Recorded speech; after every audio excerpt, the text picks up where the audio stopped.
as well. Ethical Explorers is a program, as someone would often say. We have a youth program. We have a intergenerational program. I also want to attach the word process to it. It is a process. Learning, as I know it, has always been a process, and we are continuous learners, especially if you are in humanist spaces. We value what happens in the learning. And I am grateful to say that we have engaged for this year something new. Oftentimes in our spaces, particularly UUA affiliated spaces or those from the Unitarian Universalist space, we call our program Religious Education. And so we shifted it here at FUS. Not that it is any better, not that it is some incredible formation that has just taken place, but it is a conversation that needs to start as we think about congregational life, our families in our congregations, and we think about youth and how we maintain the vibrancy and the integrity of the work that we do within humanist communities and those who deeply are seeking spaces with humanist values and not ones that are often found in religion. So, I would like to say that this task is very different, but I love a good challenge. And if anybody knows me, I'll go about it in any way I possibly can. So my job was not just to teach, I realized, but my job was to actually offer a practice of listening. You cannot, in no way, step into a room filled with various ages and think you're going to direct them into knowledge. Amen. It doesn't work like that. And you have to be able to compete. Because competing with the most vibrant thing, which is technology, you better have a look. And you better have a performance. Because I can guarantee you, TikTok is ready to take my job. Yep. YouTube will take my job. And Google has already started. But I love to teach. I love to educate. I love to elicit the best in our youth, and so I can't hold back what Ethical Explorers really is. Ethical Explorers, as I know it, is the possibility to offer various frameworks of instruction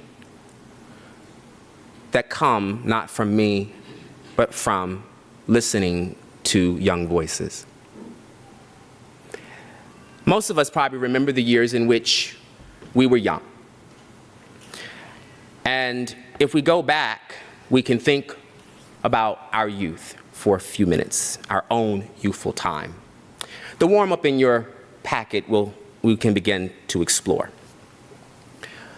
Jacob, let's go for that first slide. Here is the fountain of youth. Let us all take a dip into it, if you will. You probably have heard of the fountain of youth and in all of its legend. It has often been identified that the Fountain of Youth is located in St. Augustine, Florida. Mm-hmm. It's perfectly fine, isn't it? And it was discovered by Juan Ponce de Leon and his journey in the 1500s. He is looking for the Fountain of Youth. He is searching for the Fountain of Youth, and supposedly he found it.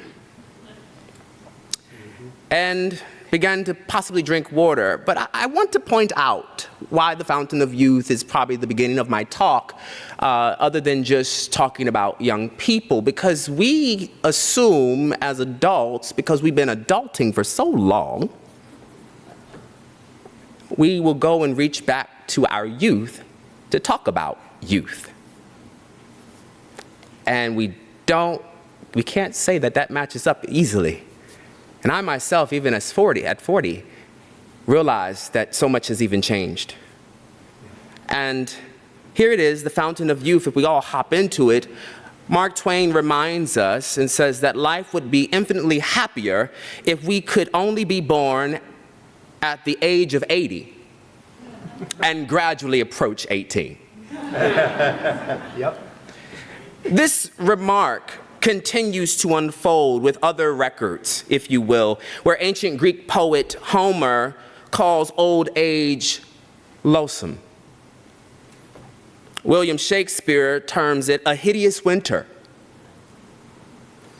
And if you are familiar with Oscar Wilde's character, Dorian Gray, he preserves his youth by aging only in a painting.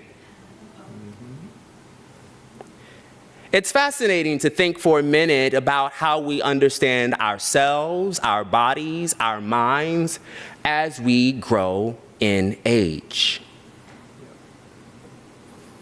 So much of our life are stories not only that we live through, but stories that have been bestowed onto us from our parents, maybe part of our jobs, maybe part of it is also other external forces around systems and laws. We have stories that attach themselves to us, and we fail to know our own. So how do I protect kids from having their story just thrown at them? How do I do that? Well, I have to listen. I have to listen deeply. And this starts a very unique journey with ethical explorers. The historian, for a minute, if you will, for the Fountain of Youth at Virginia Commonwealth University, says this about the way that we experience the Fountain of Youth. People are more intrigued by the story of looking and not finding the fountain at all. I've been on this journey with our youth, with our intergenerational camp, I'll say. And I will say, I have been more fascinated with looking with them, listening with them.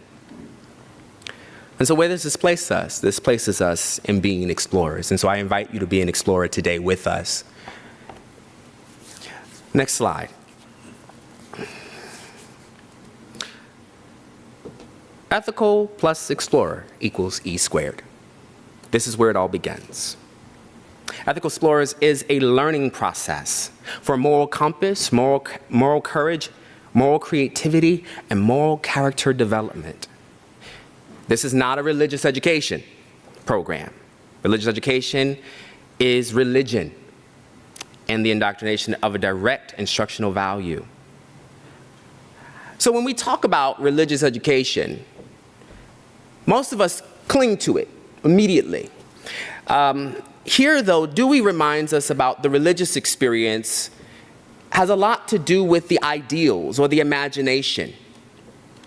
So when we think about, for a minute, that little bit of warm-up about when you were young and what was your religious education experience, what was it like? What did you take with you? What was put into you? I did not have the opportunity to be a Unitarian Universalist member. Never. That was not my life. I was raised Pentecostal, as most of you know. And so there were particular ways in which religious education informed my growth and development. I was Bible-based. Everything I did was based out of the Bible, out of a Christian context. My life had to be based off of Jesus. I was actually ordained at 12 to preach. Because why? Jesus preached at 12. Yeah. I'm already on the roll. I might make it to the cross. Oh no! That's unnerving. I can't even imagine asking one of our 12-year-olds to preach a sermon and find their voice if it has never been cultivated. Yeah. And they don't even know the wisdoms that they have in them because no one has actually spent the time to listen to how the wisdom is coming across. So, where does that place us? That places us into a deeper practice of listening. As a congregation, that's the first thing I want to leave with you today. We're going to start listening. and courageously listening. That our youth need the opportunity to have their voices heard and their ideas heard. This is a part of autonomy. This is a part of their process of growing and learning. So when we think about the unseen, we don't always see our youth because we're used to giving them instruction. That's the directness of instruction. Direct instruction has an objective. This is what I'm going to teach you. This is how you're going to do it. And at the end of the day, there's an outcome. But what if we go through a process differently? What if we allow for them to offer us the journey? What if we take on the concepts of their worldview and try to make it their reality? Last week we saw actually a whole moment in which some would say, oh, Jay, you did a great job. No, no, no, no, no. Avi did a good job, writing an incredible script. Jay, you did a great job. No, no, no, no, no, no, no, no. Hadassah did a great job, acting out the character and listening to Avi. All I did was make sure that the space was available, that what they desired was going to be in the space, and make sure that nobody gets hurt in the process. Yep. Even their feelings. Amen. Because that's important. So this is why it's important for us to look back at Dewey for a few minutes regarding how we see religion and how religion is different than the religious, right? And how we need to consider how we are institutional, doctrinal, right? And how we engage our human experience by having the religious. This is what makes us religious humanists or a congregational humanist. Next slide.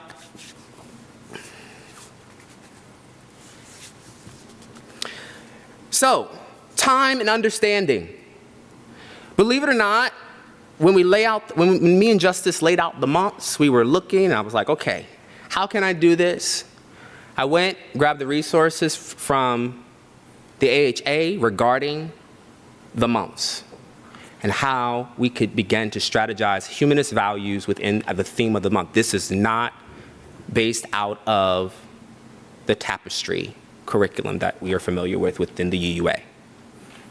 This is particularly humanist values. So each month has something different. These are the themes. This is how it is articulated. And what I want to point out is the program is intergenerational currently right now. And in the past, our program has often been very systematized to be aged, based off of age. First grade, second grade, third grade, so on and so forth. I've introduced and created an intersection that is both Montessori, Reggio Emilia, and also based out of what is also known as the Filston School, which deals with pragmatic education. You've probably seen David write very clearly from the theoretical standpoint of education that this is also constructivist education. And so there is a process in which this happens. I want to name uniquely, though, this is a very unique way to engage educational philosophy, because Montessori is often seen in a private sector and often paid tuition. Reggio Emilia, private sector, tuition. And the Filston School, if you've never heard of it, I recommend looking it up, founded by Felix Adler, the founder of ethical culture and ethical humanism, right? Another private school in the middle of the city.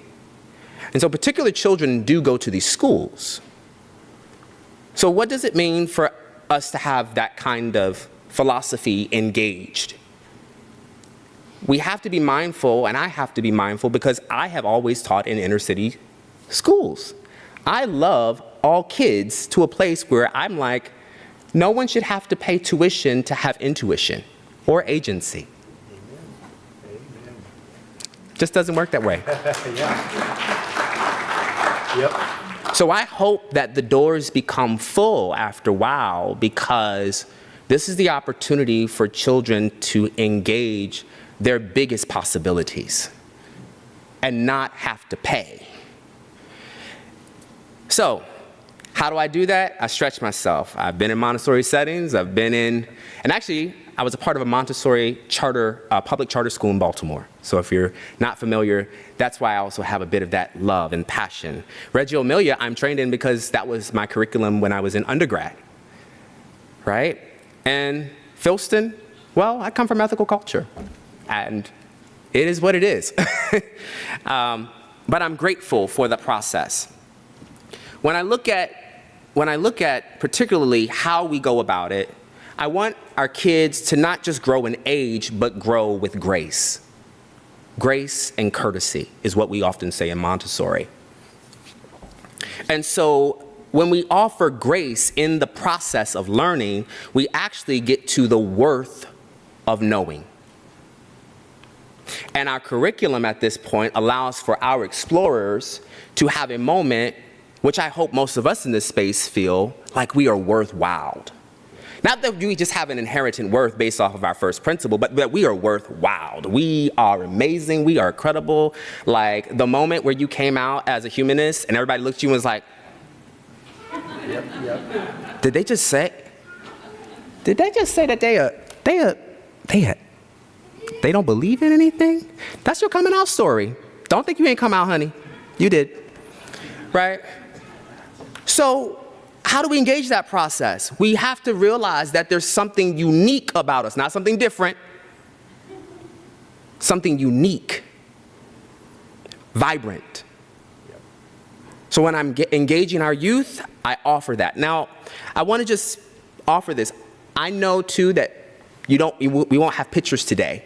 And that's because, honestly, I want to maintain the privacy and the respect of our parents who have not signed any kind of waivers. So if you don't see any pictures, I want to be mindful that we're online. So I just want to put that out there as a disclosure, disclaimer. But I also want to offer this. I am using a Baldwinian tactic. James Baldwin is probably one of my favorite scholars and critics. And one of the things that he offers us is he says that love helps us take off the mask that we cannot live within or live without, right? I'm also engaging in the process of listening to see what can be revealed behind these masks. When Avi was working on a project in the class, I said, Avi, what is that? And Avi began to tell me the story and unpack. And they began to explain this unique character. And I said, Avi, would you like to help me with something? And of course, a little creative insecurity was there, only for me to do my work and be like, I see you. Take off the mask. That's right. And now you have a playwright. How old is Avi, Mark? 12. Yep. Shakespeare would say that you can find sermons in stones. I was preaching at 12. So it might just be possible. It just might not be up here, right?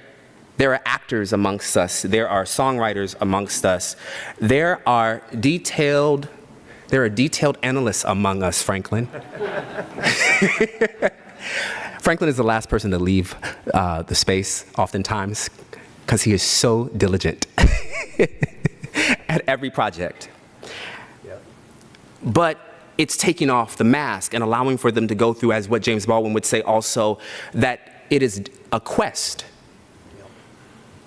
The process is also daring, and it should offer growth. And this is a principle for our youth to live into. When is the last time you dared yourself to do something completely uncomfortable? Write that down in your book if you can. And I triple dare you to write it. Yep. I double dare you to write it with no slime attached. Right? What is your next quest? What is your next quest? There's a quest in you. I don't care if you're 70. Figure it out. Have you listened to yourself lately?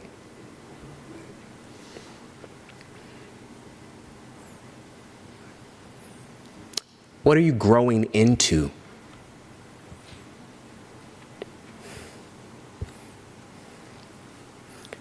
For my online community, if you are joining us, please feel free to write these down as well for yourself. I want to love you in the process called life.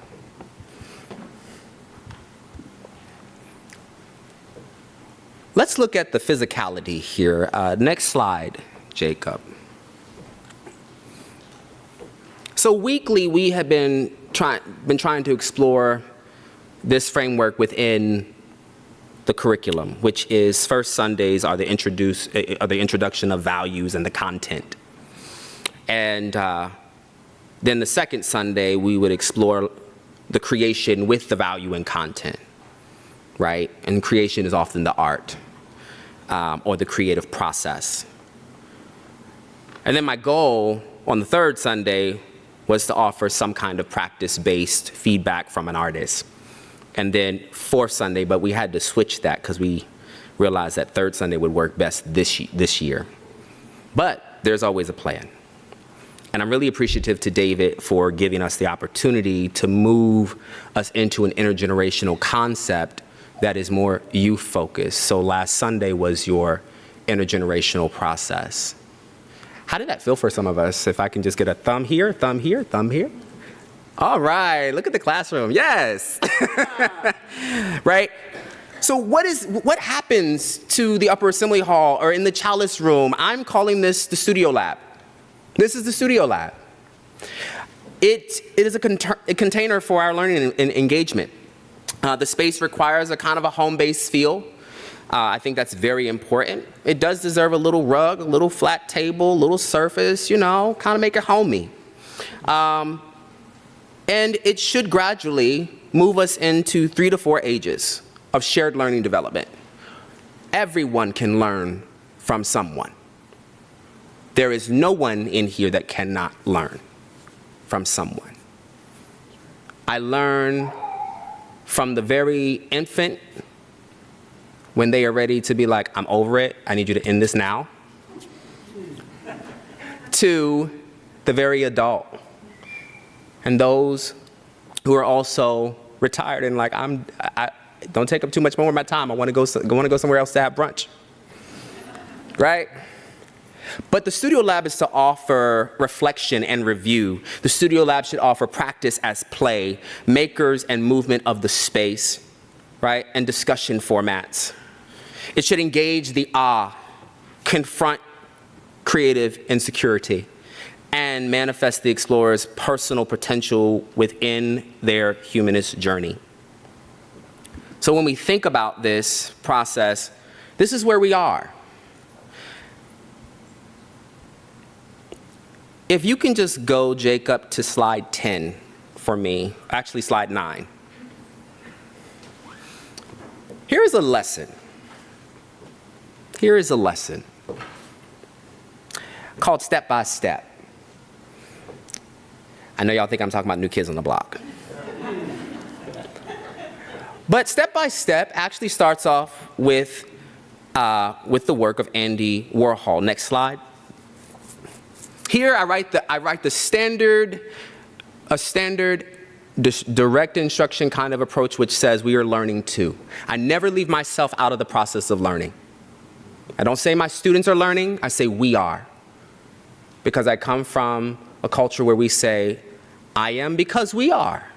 We are because I am, right? Together, simultaneously, right? And so we demonstrate and impact the affirmations through practice of movement and dance within a humanist community. If I made y'all dance right now, that would be a great thing, right? Yeah. But how do we do this? We have to motivate our kiddos, just like I would have to motivate you to get to a place to move. Next slide. They get some information. Next slide. Here are our values that we're going to focus on: acceptance and affirmation, and the difference between the two. how they work. Next slide. Then we get a chance to just see how Andy Warhol and the work will coincide. So how do we affirm our students in doing this, right? I always say acceptance is very different than affirmation. Acceptance is like inviting somebody to a dance party, hence why the dance is happening. And acceptance says, hey, come to my party. You give them an invitation, you hope they come. Affirmation is this: come to my dance party. I'll see you at 7. I'm gonna play your favorite song and we're gonna dance together. See the difference? It's a build-up of that person's personal becoming and belonging, that they do not feel excluded and they know that you saw them and you heard them and you feel them. When we do that work, next slide, just to point out, here it is. We're having the community discussion, we lay out the preparations, and done. That's it for the slides. But I want to name this. That's the work that goes into a lesson plan. That was my first lesson. I never had to teach like that again, because after a while, they started bringing their own lessons. And they began to get me to listen. And they began to share with me their stories and their talent and their ability. And I took in the process, and now I'm on a journey with them, leading the way, practicing their best agency, practicing their humanist values, and pointing to it, highlighting it for them. I love how compassionate you are. I love how diligent you are, Franklin. Let me tell you something, Hadassah, you and your ability to actually affirm and be an advocate in a space, I love that. That is our values here. And if we can't uplift that and use it for our benefit, we could use some of that in this space. Amen. Right? So, I'll leave you with this. You have your booklet, so you have some homework if you did not finish your assignment today. Yeah. Take it home. Think about it. Because I know we all get trapped into the idea of, that was not my religious education experience. That's not what we did. That's not what I did with my children. We decided this year to get focused on what FUS needs and what our youth need in this space. The E Squared committee, I know we said Religious Education Committee, I know we've kind of gone in between both, but I want to say I appreciate you, E Squared Committee, because you have also been so vital to creating this formation and have informed this process totally. So in my closing, as I get my little notes out here for myself, sorry y'all. Boop. There. Oh. How did we get? I love it. Here we go. I have so many things to say right now, but I won't.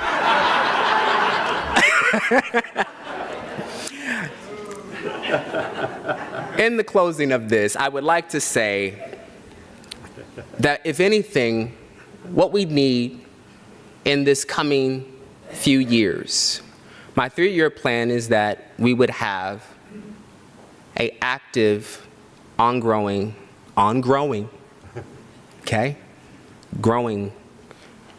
E Squared program that also incorporates beacons, not to be confused with deacons, okay?